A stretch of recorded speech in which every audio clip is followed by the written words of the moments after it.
Oke.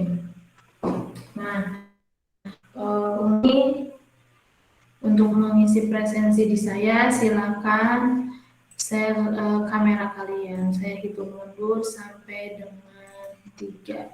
Silakan 3, 2, 1, mohon di on-kan kameranya.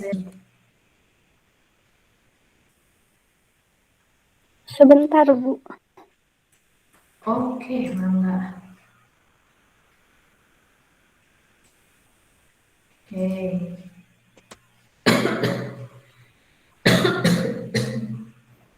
Bu, maaf sebelumnya di device saya kameranya error, Bu. Oke, nggak masalah. Lena Yuliana.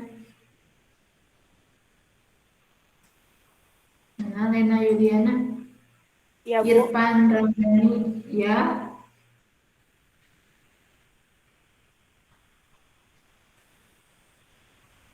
Kemudian siapa ini teh yang lainnya teh? Silakan.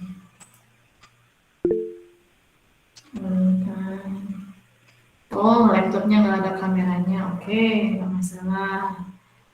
Kemudian Renita Jayanti, oke. Udah ada. Hadir, Bu. Oke, 3, 2, 1.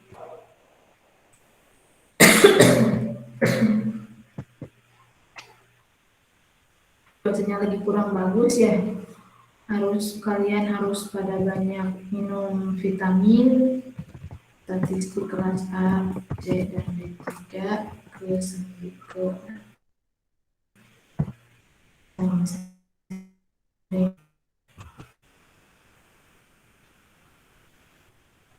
Oke. Asep hadir, Bu. Oke.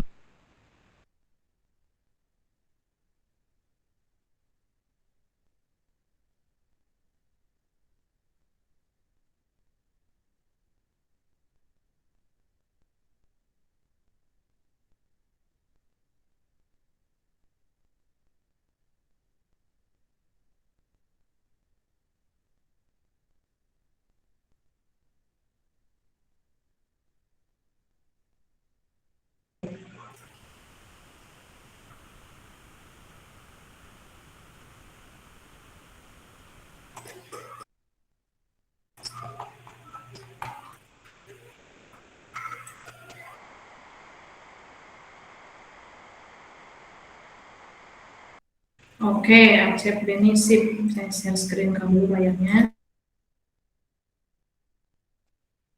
Mungkin saya lihat sampai masih ada yang mengirim ya. Oke, nggak masalah sih. Ada masih beberapa yang belum selesai sepertinya. Ada untuk di kelas C dan D itu teknik sampling baru ada berapa ini kekumpulnya. Nah, oh iya, untuk UTS ini yang belum mohon segera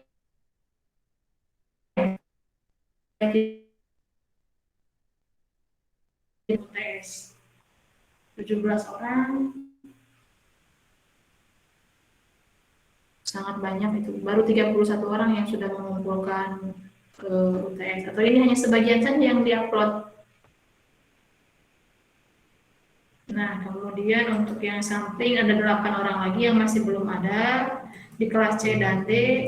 Kemudian kalau di kelas A, tugas yang sampling ada 14 lagi yang belum. Jadi mohon segera dilengkapi. Nah, kenapa harus begitu? Karena dari sini kita akan bermula ke proyek yang UAS sebetulnya. Jadi untuk yang nanti UAS, materinya dari mulai yang sekarang. Boleh digabung dengan yang UTS, silakan. Kalau kalian nanti eksplorasi datanya dipakaikan yang campuran, silakan. Nah, untuk hari ini saya akan membahas mengenai teori sampling. Ibu, Nah, mohon maaf. sebetulnya ini sudah Katanya tadi ya. ada yang belum di ACC, Bu. Oh iya, silakan. Tapi di sini nggak ada. Nggak ada. Ibu, Nggak ada untuk permintaan. Ya. Untuk yang Nah, pengumpulan baru ada. UTS kan perwakilan aja ya Bu atau gimana? Oh iya, boleh, boleh. Boleh, Mm-mm. oke, sip. Gitu. Oke. Ada lagi nih yang masih belum masuk? Oke, kalau sudah saya mulai aja. Nah, untuk yang teknik sampling ini sebetulnya sudah saya bahas sedikit-sedikit mengenai istilah sampel, populasi itu di pertemuan paling awal. Nah, kenapa sih ada teknik sampling ini? Teknik sampling ini kan ilmu atau cara bagaimana kita mendapatkan sampel, mendapatkan data gitu ya. Kenapa kita perlu cara tersebut? Karena ada keterbatasan biaya, ada keterbatasan tenaga, waktu, kemudian kalau percobaannya terlalu banyak akan merusak ekosistem atau misalkan seperti itu. Ada keterbatasan ukuran populasi dan sebagainya. Keterbatasan biaya misalkan kita tidak mungkin melakukan ini kita Indonesia aja sensus itu kan hanya berapa tahun sekali ya. Kenapa seperti itu? Karena tergantung biaya juga. Untuk melakukan suatu sensus perlu biaya yang sangat besar, tenaga yang banyak, waktu untuk pengumpulannya juga sama, perlu waktu yang lama. Itulah kenapa digunakan yang namanya teknik sampling. Nah, teknik sampling ini bagaimana? Ada yang namanya teknik sampling yang probability, ada yang namanya satu lagi yang non probability. Nah, di sini ada istilah-istilah mengenai sampling. Yang pertama ada populasi. Populasi ini saya sudah jelaskan di pertemuan awal. Ini adalah keseluruhan unit yang kita teliti. Nah, di mana populasi ini ada ukuran-ukuran gejala pusat, gejala letak, yang namanya parameter di sini. Kalau kita sudah tarik sampel atau tarik beberapa bagian saja unit dari populasi, itu namanya sampel dengan ukurannya N kecil, untuk populasi ukurannya N besar. Nah, kalau sudah disampel, apa yang kita hitung, ukuran gejala pusat, gejala letak, gejala dan lain sebagainya, itu namanya statistik. Ini lambangnya ada X bar, ada S, ada P, dan lain sebagainya. Gitu. Kemudian ada istilah-istilah lain dalam teknik sampling. Yang pertama, target populasi. Target populasi ini adalah keseluruhan kumpulan pengamatan atau observasi yang secara lengkap akan dipelajari. Jadi apa yang mau kita teliti? Nah, kalau populasi sudah terbatas nih, sudah dibatasi oleh kriteria tertentu. Kalau sampel, kita sudah ambil sebagian dari populasi, dan kalau unit sampel, itu adalah bagian-bagian dari sampelnya. Contoh target populasinya, saya ingin meneliti mengenai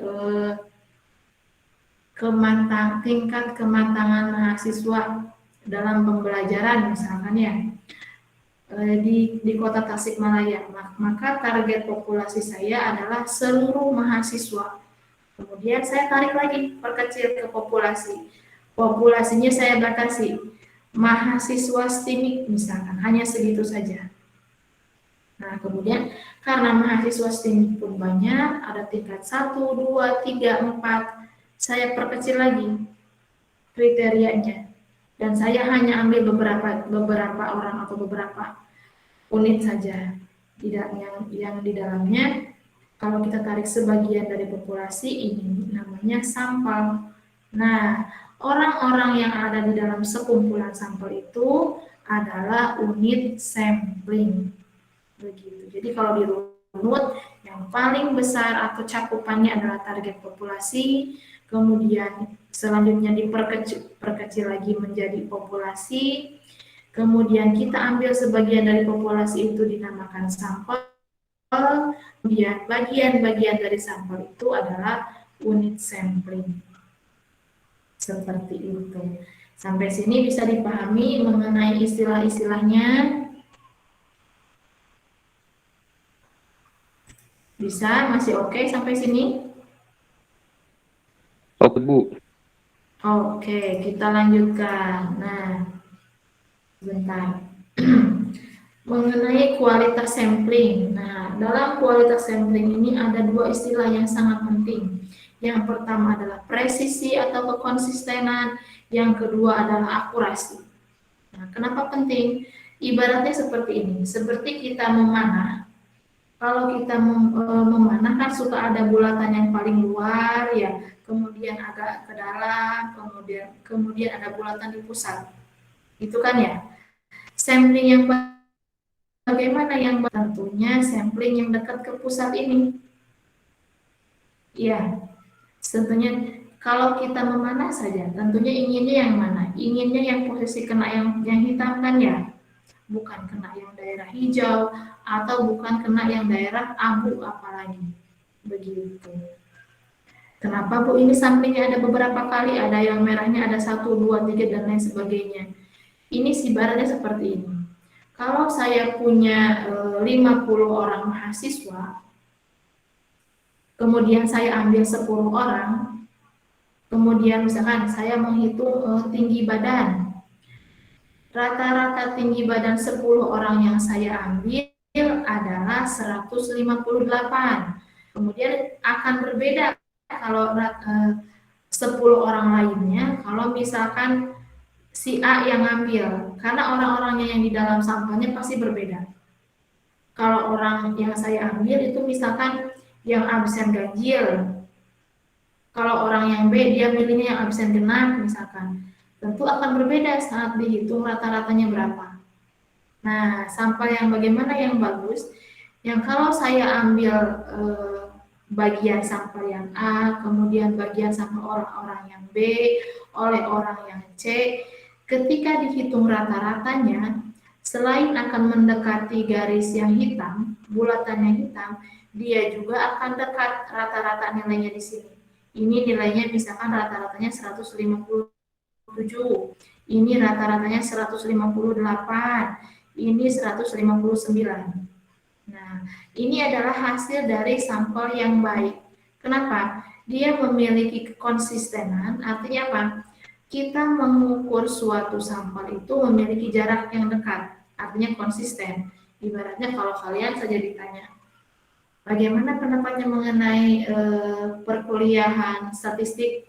Yang pertama, bisa insya Allah. Yang kedua, pertemuan kedua, aduh susah. Yang ketiga, bisa insya Allah. Yang keempat, sepertinya lumayan bisa. Kan itu tidak konsisten ya. Berarti tidak menunjukkan adanya motivasi yang konsisten. Gitu. Akurat tidak? Tentu tidak akurat kan ya. Pelin-pelan ibaratnya seperti itu. Yang bagaimana yang bagus? Yang kalau kita tanya itu yang konsisten dan yang akurat. Gitu. Akurat ini maksudnya apa yang kita hitung di sampel sebisa mungkin kalau kita temui di populasi akan bisa disimpulkan ke sana.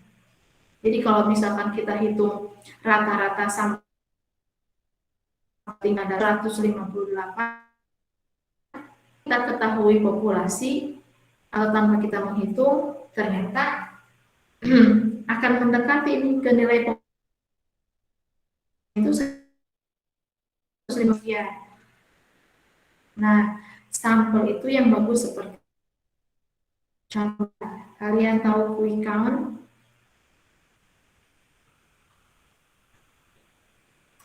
Tahu quick count nggak? Tahu Bu. Cepat Bu. Nah, perhitungan cepat betul. Quick count itu kan kita menghitung suara berdasarkan sampel kan ya? Karena kalau berdasarkan total semua orang yang masuk di pemilihan tentunya akan butuh waktu yang lama. Nah, kenapa quick count itu akan sebegitu dekatnya dengan nilai yang sesungguhnya? Karena hasil quick count itu didapatkan dari sampling yang presisi dan akurat. Gitu, yang representatif. Begitu. Jadi, bagaimana caranya kita supaya si hasil sampel kita ini bisa mewakilkan atau mewakili populasinya? Ada beberapa cara, nanti saya kasih tahu.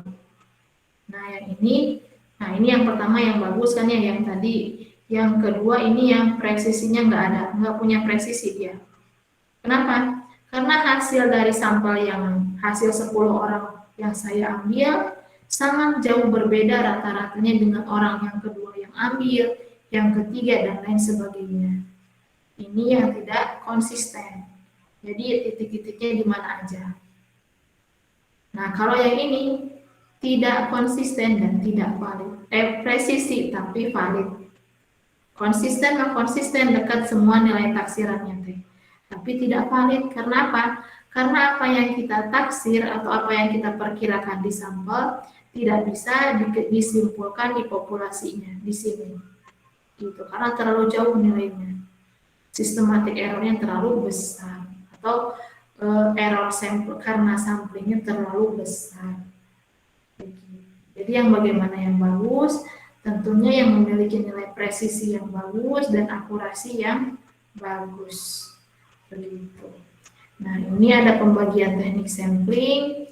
Di sini terbagi menjadi dua teknik sampling itu. Nah, ini nih yang menarik.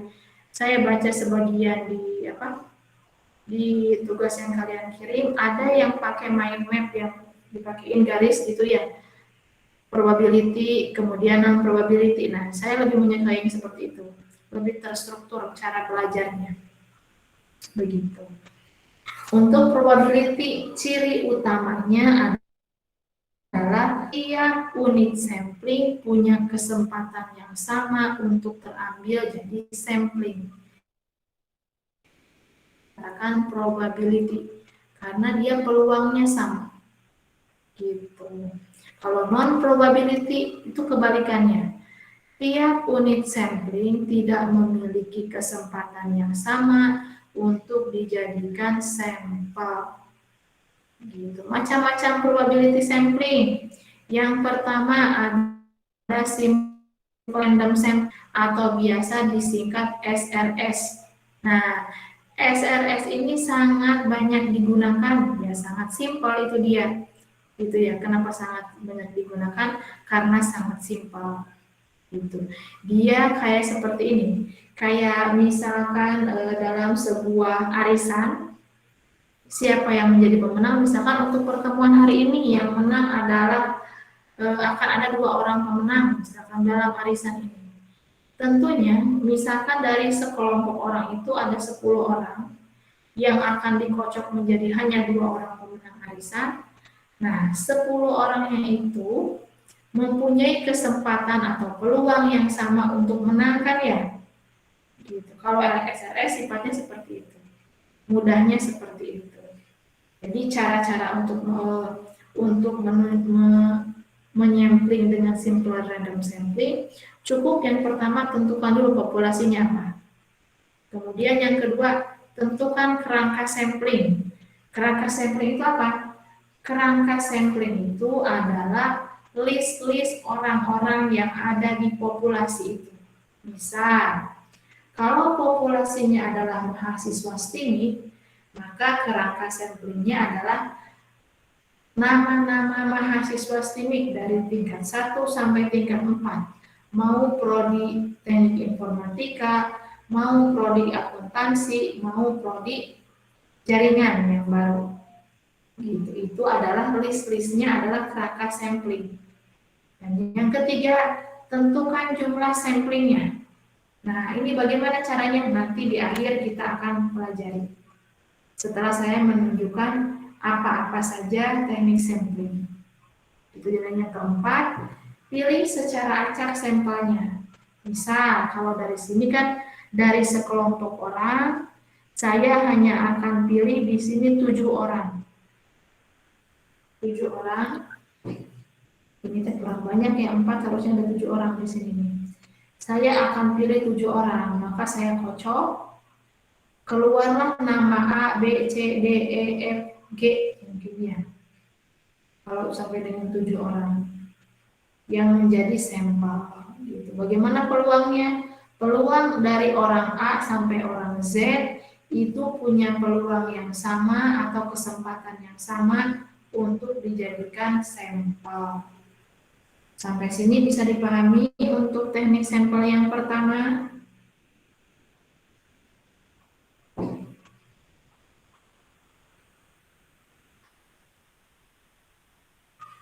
Bisa dipahami? Bisa, Bu. Gimana yang lainnya? Bisa Bu. Insya Allah, Bu. Oke, Insya Allah bisa, Bu. sip, lanjut. Yang kedua adalah stratified random sampling.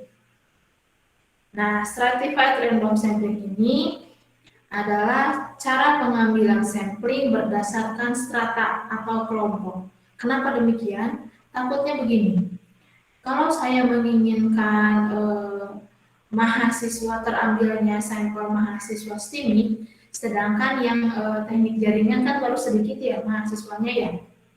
Takutnya tidak terwakili nih. Jadi pas saat saya mengocok untuk sampel, misalkan dari sekian ribu mahasiswa STIMI, sekian ratus mungkin ya, hampir 1000 juga sih sebenarnya.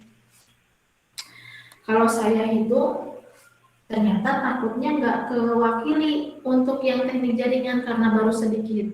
Nah, cara agar dia masih terwakili adalah dengan dipecah-pecah, dengan dibuatkan kelompok. Jadi misalkan saya buatkan kelompok berdasarkan program studi. Nah, ada 1000 mahasiswa STIMI, ternyata ada 150 atau 200 yang komputerisasi akuntansi, ada 700 yang teknik informatika, dan 100 yang teknik jaringan, misalkan seperti itu. Nah, dari masing-masing ini dibuat proporsi, dibuat persentase untuk menentukan banyaknya sampel dari masing-masing ini. Sehingga misalkan hanya diambil 100, otomatis kita proporsikan 100 dibagi 1000 dikalikan jumlah sampel. Nah, misalkan ini ya, saya buat dulu percontohannya di sini. Untuk stratified random sampling. Nah, kalau stratified, ini masih juga banyak digunakan. Salah.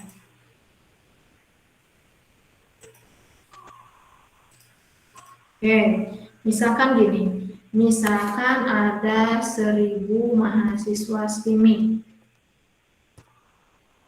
Ada 1000, di mana 1000 ini terbagi menjadi 200 yang komputerisasi akuntansi, ada 700 yang teknik informatika, dan 100 orang teknik jaringan, TKJ ya. TKJ. Nah, dari sini bagaimana supaya semua kelompok atau semua prodi ini terwakili? Misalkan ternyata setelah saya menghitung sampel yang dibutuhkan itu dari sini hanya 100.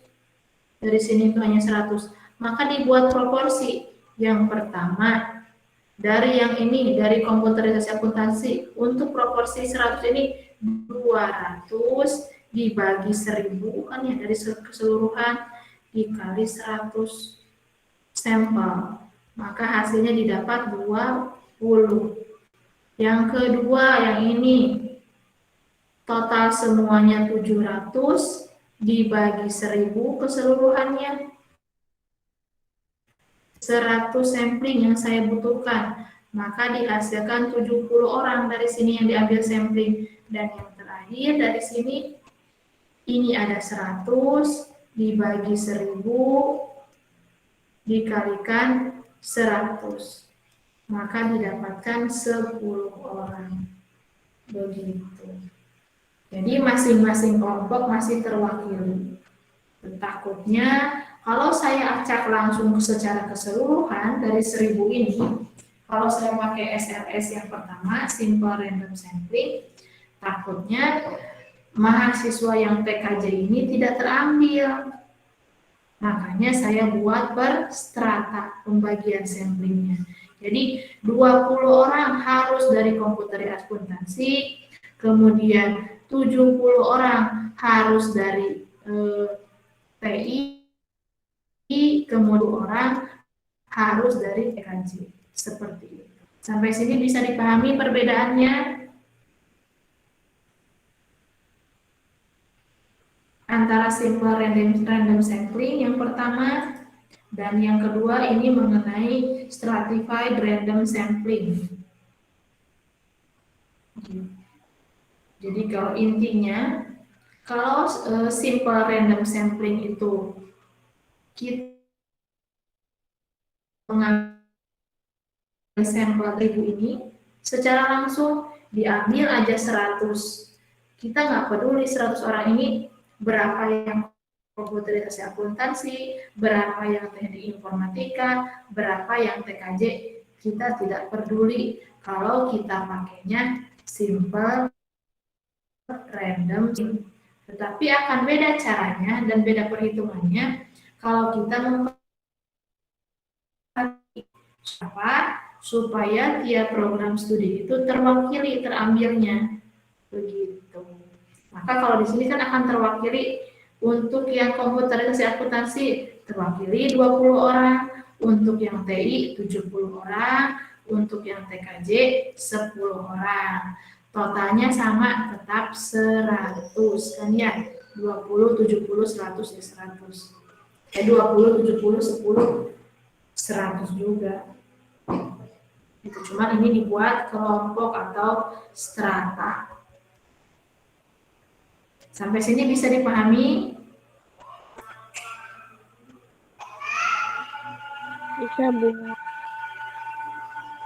Gimana yang lainnya? Bu. Oke. Kalau bisa dipahami, kita tunggu dulu ada azan. Nanti baru kita lanjutkan.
Oke.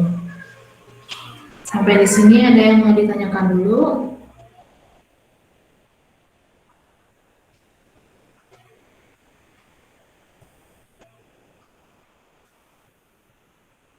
Kalau tidak ada, saya lanjutkan ke teknik sampling yang selanjutnya. Nah, Nah, teknik sampling yang ketiga yaitu cluster sampling, di mana sampel ini dibagi ke dalam cluster atau kelas yang lebih kecil. Contohnya gini, contoh realnya quick count. Untuk mengambil sampel quick count, biasanya sebuah pusat survei, dia membagi berdasarkan wilayahnya. Apa yang mau kita ambil misalkan, mereka menentukannya berdasarkan provinsi dulu. Jadi untuk pemilihan kan terdiri dari 30 sekian provinsi, ya 34. Kemudian dari 34 dibagi lagi kabupaten mana yang mau diambil. Kemudian selanjutnya desa mana yang mau diambil, dan yang terakhir misalkan TPS mana yang mau diambil. Seperti itu. Dia random berdasarkan wilayah atau klaster-klaster yang lebih kecil.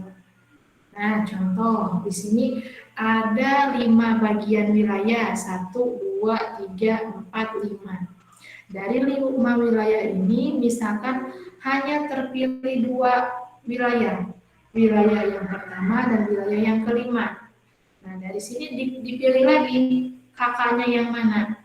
Ternyata setelah dikocok, hanya terpilih kakak yang berwarna merah saja, rumah yang berwarna merah saja. Begitu. Jadi untuk cluster sampling, pemilihannya pertama berdasarkan kelompok yang paling tinggi dulu. Itu ditentukan dari mana? Dari penelitiannya mau apa, wilayahnya cakupannya segimana. Begitu. Kemudian menurun sampai dengan kelompok atau klaster yang paling kecil. Nah, Bu, ini apa bedanya dengan menggunakan stratified? Kalau dalam stratified, tiap kelompok itu pasti terambil, kan ya? Mau tadi kelompoknya apa namanya? Teknik informatika, komputerisasi akuntansi, TKJ, semua ada jumlah samplingnya. Tetapi kalau dalam cluster sampling, memungkinkan ada satu prodi yang tidak terambil menjadi sampling. Atau ibaratnya, ada kemungkinan satu atau beberapa wilayah yang tidak akan menjadi sampling. Kenapa demikian? Karena di antara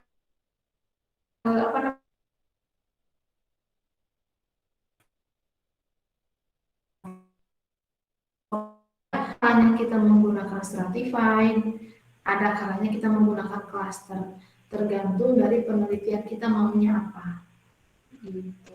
Bu, boleh nggak gabungan keduanya? Boleh. Namanya mix method, gitu ya.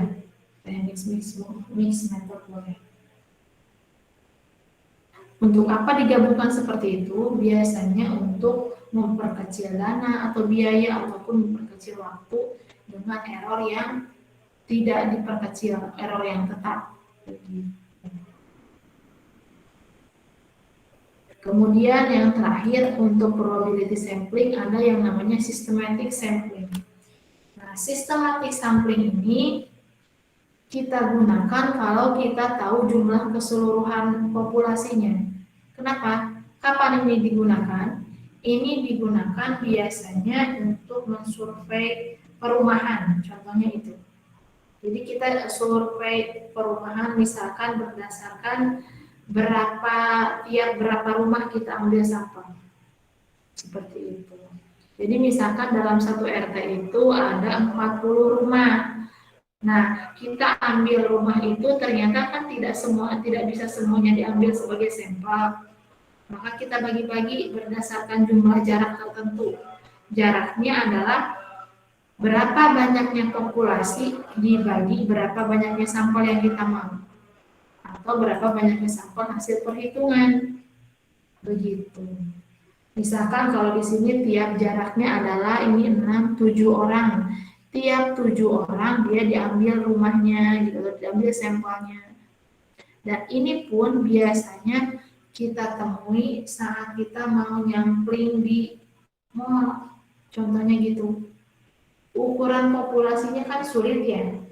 Kita tidak bisa mengetahui jumlah secara pasti jumlah pengunjung di suatu mall. Misalkan hari ini ada 2001, besok kemungkinan ada 1900, kemarin ada 1917 misalkan. Kan tidak seperti itu. Kalau ditanya ke maupun, pasti akan menjawab rata-rata tiap harinya sekian. Nah, dari situ boleh kita ambil sampel. Misalkan, waktu yang kita butuhkan untuk mengambil sampel itu ternyata hanya 24 jam. Kita bagi tiap jamnya itu harus dapat berapa sampling. Nah, dari 24 jam itu, kemudian dibagi tiap jamnya harus berapa sampel, kita datangi orang yang masuk ke sampel yang ditentukan jamnya itu. Misalkan di menit ketiga, kita tanya orang yang datang ke menit ketiga. Kemudian ternyata rentangnya itu setelah kita tahu adalah 15 menit. Berarti di menit ke-18, orang yang datang di menit ke-18, kita tanya juga sebagai sampling. Seperti itu. Jadi kalau sistematik sampling digunakan apabila populasinya hanya diketahui rata-rata populasinya berapa orang, berapa unit, begitu. Sehingga untuk menentukan sampel yang mana-mana saja, kita bisa gunakan jarak antara satu sampel dengan satu sampel yang lainnya. Bisa berdasarkan jarak rumah, kalau kita nyampelnya rumah, bisa berdasarkan waktu, contohnya kalau kita nyempel di mall seperti itu. Seperti itu. Sampai sini ada 4 teknik sampling bisa dipahami. Yang pertama, simple random sampling. Itu teknik yang paling mudah dilakukan dan menganggap semuanya homogen atau semua unit populasinya sama. Dia tidak membedakan mana jurusan TI, mana jurusan akuntansi, dia tidak bedakan. Pokoknya 100 saja samplingnya. Teknik yang kedua, dia bedakan antara teknik informatika, antara komputerisasi akuntansi dan TKJ. Itu distratified, distratakan. Teknik yang ketiga, kita buat klaster atau kelompok yang lebih kecil berdasarkan wilayah. Dan teknik yang keempat, dibuat systematic sampling berdasarkan jarak tertentu. Pengambilan jaraknya boleh berdasarkan waktu, boleh berdasarkan rumah, urutan rumah, boleh berdasarkan absen misalkan, gitu, dan lain sebagainya. Boleh berdasarkan absen nih yang daftar duluan siapa misalkan. Sampai sini bisa dipahami mengenai teknik sampling probabilities? Atau saya harus ulang?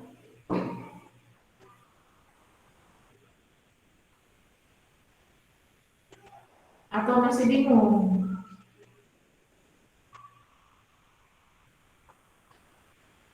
Halo?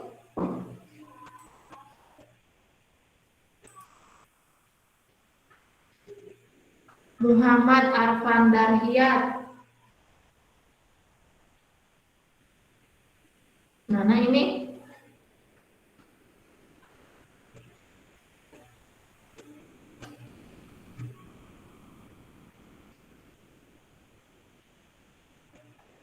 Indah Putri mana?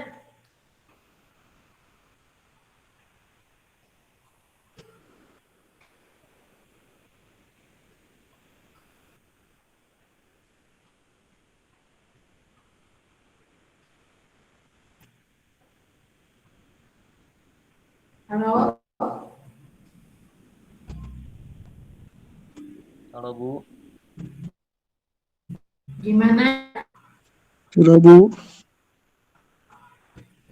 Oke. Bisa saya Risma, Tri, Juliana gimana?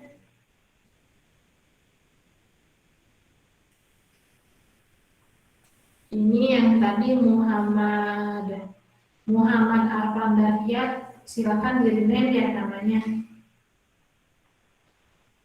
Mungkin belum ada, Bu. Kemana ini teh tuh? Belum ada pertanyaan. Oh gitu, oke. Sip, kita lanjutkan ke teknik sampling yang selanjutnya. Ini ada non-probability sampling.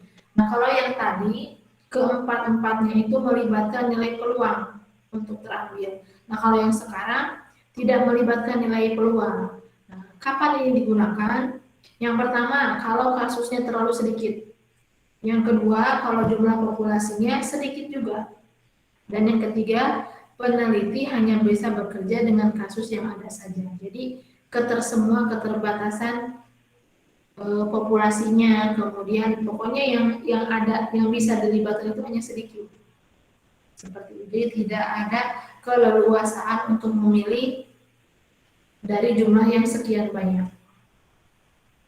Nah, ada 4 teknik sampling yang non-probability. Yang pertama, accidental sampling. Ini yang paling mudah, ini adalah sampel seketemunya. Misalkan, saya ingin meneliti mengenai, kalau di sini contohnya meneliti mengenai penyuka film. Maka jenis genre filmnya, misalkan sukanya film apa? Maka saya sampling. Orang yang datang ke bioskop, saya sampling. Saya tanya sukanya film yang seperti apa. Itu namanya sampling seketemunya. Itu ya, atau accidental sampling. Yang kedua, purposive sampling. Purposive sampling ini adalah sampling yang tujuannya yang lebih spesifik. Gitu. Jadi, kalau misalkan peneliti tersebut sudah tahu bahwa orang A, orang B, orang C ini akan sangat representatif bila dijadikan sampel dengan batasan tertentu atau kriteria tertentu, maka dia dengan mudah dia jadikan sampling, gitu, purposive sampling. Biasanya ini ke ahli-ahli, misalnya gitu ya.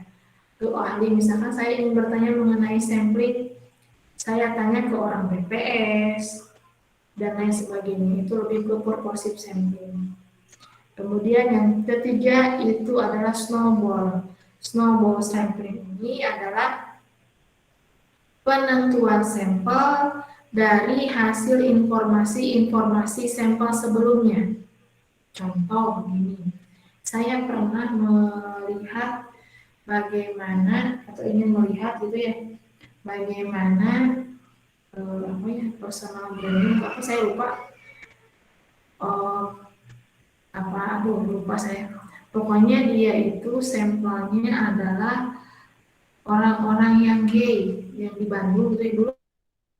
Dulu kan saya di Bandung, di UIN Bandung. Nah, di UIN Bandung itu bekerja sama dengan BKKBN, di mana dia melihat mengenai fenomena remaja, fenomena ibu yang post dan lain sebagainya. Nah, untuk fenomena remaja ini ternyata ada beberapa penyimpangan, termasuk penyimpangan kepribadian, misalnya yang berkelainan kepribadiannya. Nah, untuk mencari sampel orang-orang ini kan agak susah ya, karena kita tidak mungkin nanya ke satu orang, kamu gay enggak? Kamu gay enggak? Kan nggak mungkin ya, mereka juga akan malu itu kan ya, gitu. Makanya dulu saya melakukan survei itu dengan cara snowball. Caranya bagaimana? Saya itu menempatkan surveyor yang dia itu psikolog. Surveyor itu di satu mall. Nah, di mana di mall tersebut kita tahu bahwa itu sebagai tempat nongkrongnya, gitu ya, tempat-tempat yang menurut informasi dia biasanya suka banyak yang lewat ke sana. Nah, datanglah si surveyor kita tuh ke sana. Nah, kalau memang misalkan dia tidak gay, dia akan tidak mau diulik-ulik informasinya dan lain sebagainya. Yang gay pun sama, ada yang seperti itu. Hanya saja dari beberapa orang yang kita tanya, yang menurut kita itu memiliki kelainan kepribadian, ternyata memang benar dia itu gay. Nah, sampel berikutnya kita tanya dari orang yang tadi mengaku tersebut, gitu kan ya. Kita coba lakukan pendekatan supaya tidak mengganggu atau mengganggu privasinya mungkin ya, atau terlalu ikut campur mungkin urusannya, karena kita hanya ingin tahu bagaimana sih perilakunya sehari-hari, kemudian bagaimana perilaku menyimpangnya gitu ya, ingin tahu ciri-cirinya supaya BKKBN bisa bergerak melakukan program mengurangi yang seperti itu, begitu. Akhirnya dari satu orang itu dia kasih tahu nih, ternyata teman-temannya G juga. Siapa teman-temannya? Dia kasih tahu nomornya. Oh, saya punya komunitas ternyata. Orangnya si A, si B, si C, si J gitu. Nah, seperti itulah snowball. Jadi dari satu orang dia kasih tahu ke orang yang lain, yang berupa bisa temannya, bisa segrupnya, seperti itu. Sama halnya dengan HIV. Penyakit HIV kan jarang ya, apalagi di kita inauzubillah ya. Itu kan sangat jarang. Orang pun jarang tidak mau mengekspos gitu. Padahal di luar sana mah ya dia ekspos saja bahwa dia memang terkena HIV. Cuman kalau di kita seperti aib gitu ya, kalau terkena HIV. Jadi biasanya untuk melakukan sampling terhadap orang seperti itu, kita lakukan pendekatan secara snowball. Dari satu orang kita dapatkan orang lain, orang kedua sebagai sampel. Kemudian dari orang kedua dapat orang ketiga, keempat, sampai memenuhi jumlah sampelnya. Gitu. Nah, sampai sini bisa dipahami eksidental, ada purposif, ada snowball, dan yang terakhir ada kuota sampling.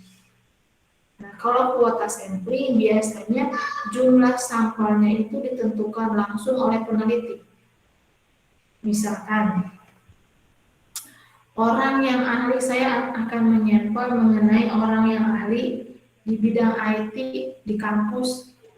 Saya tahu orang yang ahli itu ternyata dari sekian banyak dosen, ada 10 dosen yang ahli itu di sistem informasi, misalkan seperti itu. Maka saya langsung kuota sampling kan, atau tentukan sendiri jumlah samplingnya, bahwa samplingnya harus 10.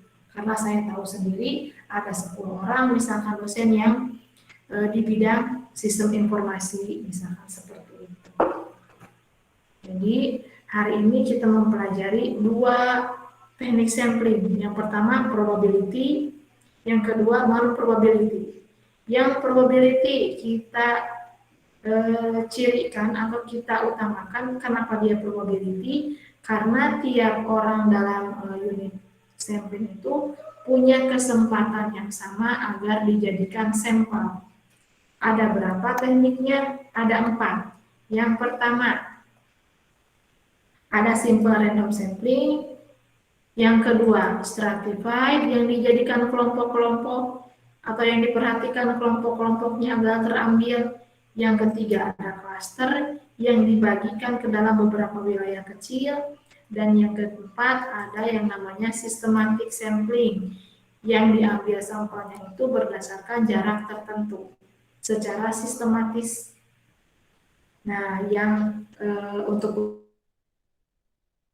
ada di sini yang namanya aksidental, sampling yang seketemunya, ada purposif, sampling dengan tujuan tertentu yang spesifik, ada snowball, di mana sampelnya itu didapat dari satu orang ke orang yang lain yang punya informasi yang sama atau kriteria yang sama. Dan yang terakhir ada kuota sampling. Sampai di sini ada yang mau ditanyakan dulu sebelum kita menghitung sampling? Tidak, Bu. Tidak, Bu. Oke, lanjut.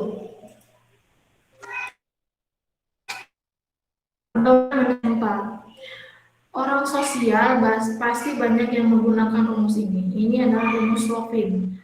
Pendapatnya dari orang yang namanya Slovin.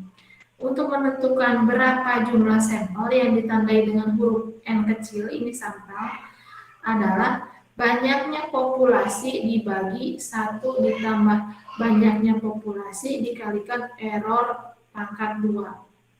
Error ini boleh kita tentukan sendiri, peneliti tentukan sendiri. Semakin besar errornya, tentu semakin kurang bagus sampelnya.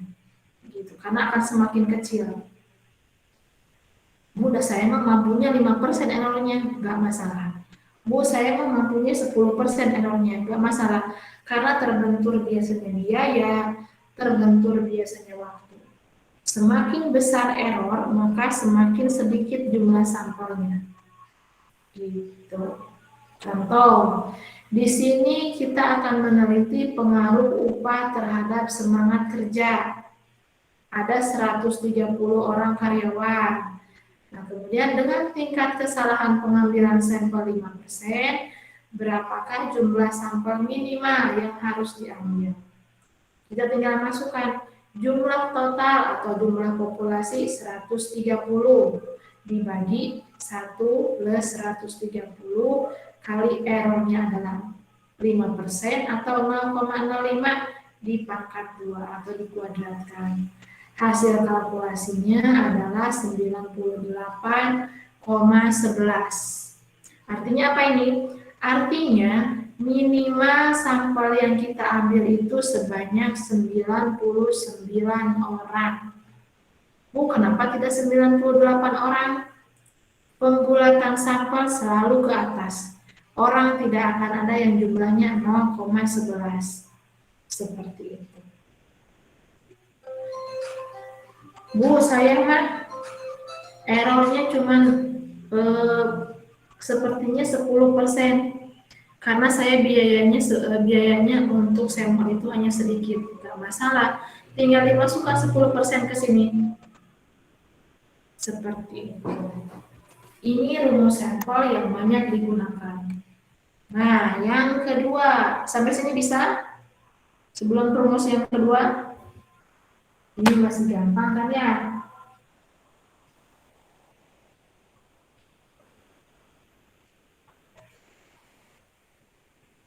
Sampai sini ada yang mau ditanyakan dulu? Belum, Bu. Tidak, Bu. Oke, rumus yang kedua untuk menaksir parameter rata-rata. Jadi kalau kita ingin melihat berapa rata-rata tinggi badan, berapa rata-rata IPK, misalkan kalau sudah tahu tujuan penelitian kita untuk melihat suatu parameter atau suatu nilai dari ukuran-ukuran yang kita temui di pertemuan yang lalu, kita bisa gunakan rumus yang ini. N atau dia adalah jumlah sampel sama dengan Z alpha per 2 dikalikan sigma dibagi errornya. Z alpha per 2 ini adalah nilai baku dari distribusi normal yang bernilai 1,96.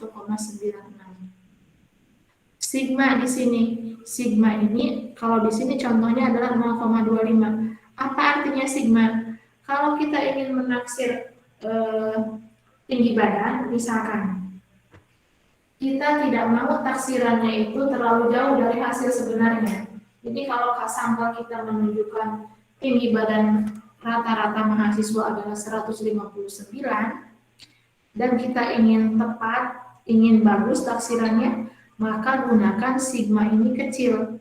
Jadi ibaratnya apa yang kita taksir dengan yang sebenarnya itu jaraknya kecil, jaraknya sedikit.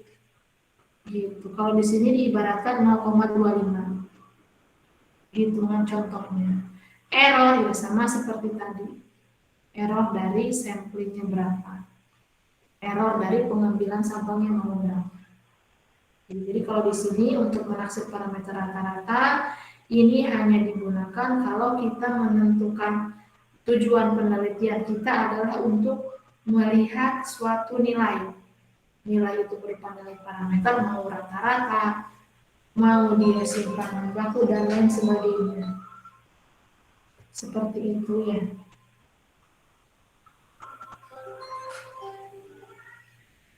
Nah, yang selanjutnya di sini untuk menaksir proporsi. Bedanya apa? Kalau tadi rata-rata, kemudian ada nilai lain yang bernilai proporsi. Contohnya, kita ingin melihat menaksir proporsi mana yang setuju dengan daring dan tidak setuju dengan daring. Nah, itu berbentuk menaksir atau ingin melihat suatu nilai berbentuk proporsi, bukan rata-rata kan ya. Kalau rata-rata berarti Kita ingin melihat rata-rata yang suka daring itu berapa IPK-nya. Gitu. Misalkan seperti itu. Kalau proporsi adalah berbentuk persentase, mudahnya seperti itu. Kita bisa gunakan rumus N sama dengan Z dikuadratkan, ini adalah nilai dari nilai baku 1,96, ini nilai dari mana, nanti kita tahu di pertemuan yang selanjutnya. Kenapa nilainya 1,96? Nanti saya jelaskan. PQ-nya di sini adalah 0,1, kemudian E kuadratnya di sini adalah 4. Tinggal dimasuk-masukkan. Begitu. Dan yang terakhir, ini dengan menentukan dengan menggunakan pendekatan Isaac-Michael untuk menaksir rata-rata. Ini sama, hampir sama rumusnya dengan yang ini. Nah, hanya beda teori dari siapanya, begitu. Yang mana yang benar, ya silakan. Kalau secara serasa dinamakan tepat untuk yang Isaac-Michael, silakan. Ada orang yang menggunakan teori Slovin saja banyak, ini mah tergantung kesukaannya. Seperti misalkan definisi dari statistik mau berdasarkan teori siapa? Itu kan teori A, teori B, teori C. Silakan. Jadi mau rumus yang mana yang dipakai silakan. Yang penting ada nilai jumlah sampelnya berapa dan dasarnya apa jelas. Begitu. Nah, untuk kedepannya ini kita gunakan untuk proyek. Jadi nanti ke depannya 2 kelompok bergabung menjadi satu kelompok di mana tugasnya sama untuk mengeksplor data, hanya saja datanya tidak saya sediakan. Tapi kalian kumpulkan sendiri, mulai dari kalian tentukan populasinya apa, tujuan penelitian kalian mau misalkan mau melihat nih Bu, bagaimana sih survei mengenai penggunaan internet di kampus, silakan. Siapa yang disurvei? Tentunya populasinya mahasiswa kampus, gitu ya. Siapa pengguna WiFi, misalkan seperti itu. Kenapa dilakukan penelitian seperti itu? Karena misalkan kalau terlalu banyak yang menggunakan akan ganggu, sehingga perlu adanya peningkatan, misalkan peningkatan kualitas dari dan kuantitas dari WiFi yang disediakan. Seperti itu. Mungkin itu perbaikan yang ringan-ringannya saja. Gitu. Ibu mohon maaf. Jadi project itu gabungan dari 2 kelompok. Nanti 2 kelompok bergabung sama untuk mengeksplor data, hanya saja datanya tidak saya sediakan, kalian ambil sendiri. Kalian tentukan teknik samplingnya apa, jumlah sampelnya mau berapa, apa yang kalian tanyakan ke sampelnya ya kalian tentukan sendiri. Nah, cara-cara dari step-step mulai dari mengumpulkan, menentukan jumlah sampel, itu nanti saya kasih tahu di tiap pertemuan. Seperti itu. Ya, jadi mulai dari sekarang sudah bisa nih ancang-ancang kalian mau merger sama kelompok berapa, kalian mau gabung sama kelompok 2 sama kelompok 3 mau gabung, kita mau melakukan penelitian yang ringan-ringan atau yang kecil-kecil tentang apa, dimulai dari menentukan populasinya apa, hitung sampelnya harus berapa, gitu kan ya, dari sekarang silakan, supaya nanti tidak terlalu menumpuk pekerjaannya. Kalau nanti dalam bentuk infografis yang lebih lengkap. Kalau kemarin kan infografisnya post itu lebih lengkap.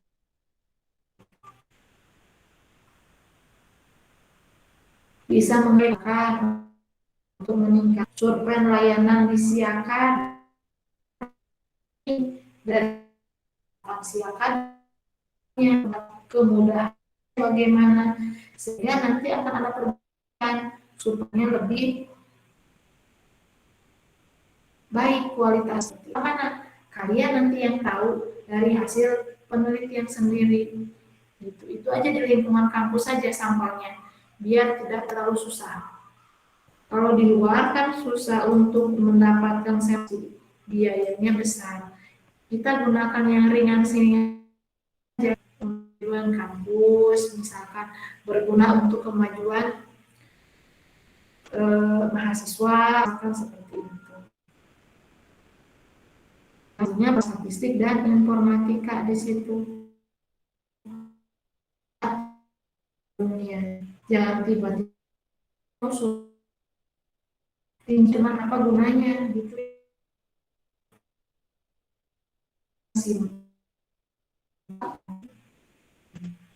Terus mengenai siaran yang survei ini perlu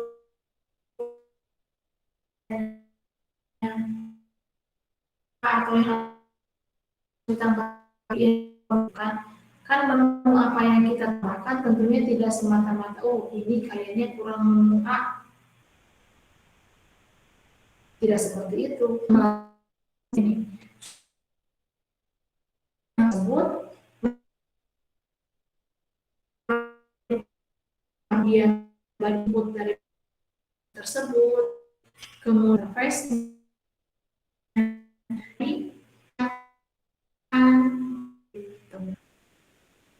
itu sih untuk kedepannya nanti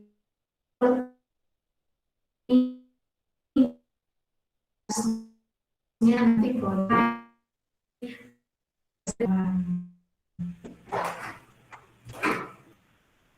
ya. Izin bertanya, kalau misalkan menggunakan Google Form, surveinya bisa nggak, Bu? Atau boleh menggunakan segala hati dia kasih gitu, Bu? Jadi tidak perlu survei. Kalau kita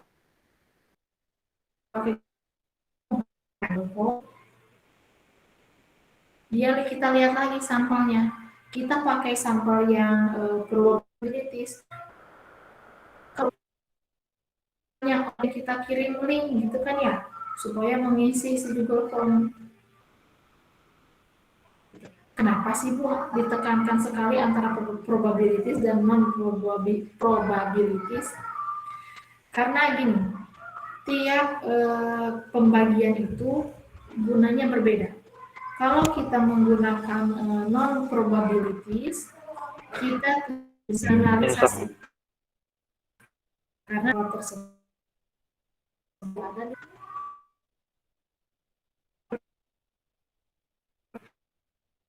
hasil probability digenerasi orang ini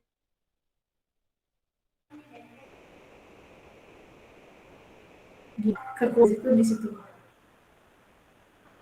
Kalau kita punya sampel yang probabilities, hasilnya random, memang sulit di awal, tetapi hasilnya kita bisa generalkan ke populasinya. Enggak masalah. Jadi tergantung dari penelitiannya mau apa dan bagaimana cara ngambil sampelnya. Kalau mau pakai Google Form boleh, silakan. Asal itu tentukan dulu sampelnya pakai apa. Pakai probabilities, hanya orang-orang tertentu yang kita kirim link supaya mengisi kuesioner. Tetapi kalau misalkan kita lakukan dengan non-probabilities, berarti linknya boleh disebar ke seluruh mahasiswa misalkan. Tetapi yaitu hasil penyebaran atau hasil perhitungan datanya kita hanya bisa simpulkan hanya data di sampel, tidak bisa digeneralkan ke populasinya. Kita tidak bisa menyebutkan bahwa mahasiswa STEM itu ternyata karakteristiknya seperti ini, tidak bisa. Tetapi karakteristik orang yang dijadikan sampel hanya misalkan 20 orang mahasiswa saja yang kita gambarkan. Begitu. Nah, nanti itu ada bagian di mana kita melakukan uji hipotesis. Habis ini kita belajar peluang, habis peluang kita uji hipotesis. Nah, itu yang membedakan dengan yang kemarin explore data. Kalau explore data yang kemarin kita lakukan deskripsi saja. kita mendeskripsikan bagaimana keadaan literasi digitalnya dan lain sebagainya, berdasarkan nilai rata-rata dan lain sebagainya. Tetapi kita tidak bisa buat kesimpulan digeneralkan bahwa semuanya tuh sepertinya setipe begini, tidak bisa. Itu kelemahan statistik deskriptif yang dari non probability. Begitu. Bu, boleh dari data yang ada saja, dari yang sudah kan, nggak masalah. Itu tergantung dari apa yang mau diteliti lagi. Ada kalanya kita pakai Google Form, ada kalanya kita pakai data, misalkan Bu, saya mah perlu laporan akademik aja, Bu, silahkan lah, itu mah tergantung dari apa yang mau diteliti. Untuk Ada datanya lagi? sendiri minimal berapa, Bu? Apa? Untuk datanya sendiri apakah ada Ketentuan berapa jumlah sampelnya ditentukan dari jumlah itu, cara menentukan N-nya berapa, mau pakai rumus yang mana? Kan berapa jumlah populasinya, saya kalau kalian teliti adalah mahasiswa sini, populasi itu informatika, hanya sampel minimalnya saya tidak batasi. Itu kalian yang tentukan sendiri. Sampelnya mau berapa, misalkan, Bu, saya mas pakai kuota sampling, boleh. Tapi harus jelas kenapa kalian pakai kuota sampling. Dasarnya apa? Sampai di sini ada lagi yang mau ditanyakan. Kumaha Fadel Apriansyah?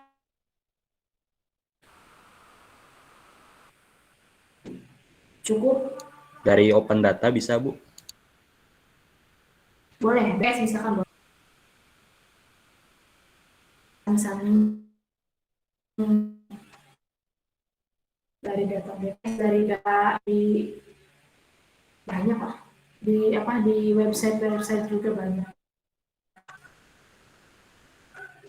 Ada lagi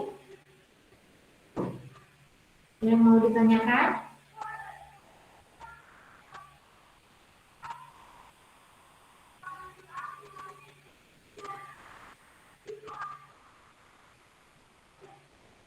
Nggak ada? Sudah pada paham mengenai nanti cara ngambil sampel di proyeknya, dan kemudian cara menentukan berapa jumlah sampel yang ada di proyeknya nanti. Ya, silakan dari sekarang ancang-ancang dulu. Mau sama siapa kalian mergernya? Gitu ya. Oke. Untuk yang terakhir, jangan lupa isi presensinya, jangan sampai nanti saya adakan lagi klaim presensi. Nah, saya teh mau menilai UTS, cuman ini teh masih ada yang belum banyak tugas. Jadi kalau saya menilai tugas, ya yang belum nanti gimana? Gitu. Kalau saya penilaian,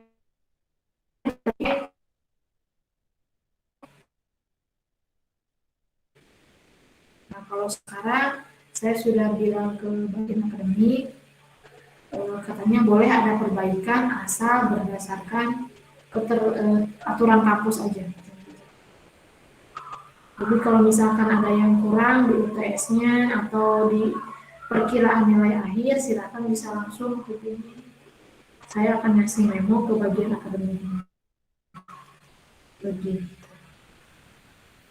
Kalau tidak ada yang mau ditanyakan, saya akhiri pertemuan ini. Bahas ini yang saya tunggu di kelas A, C, dan D3. Assalamualaikum warahmatullahi wabarakatuh. Waalaikumsalam warahmatullahi wabarakatuh. Waalaikumsalam warahmatullahi wabarakatuh. Salam.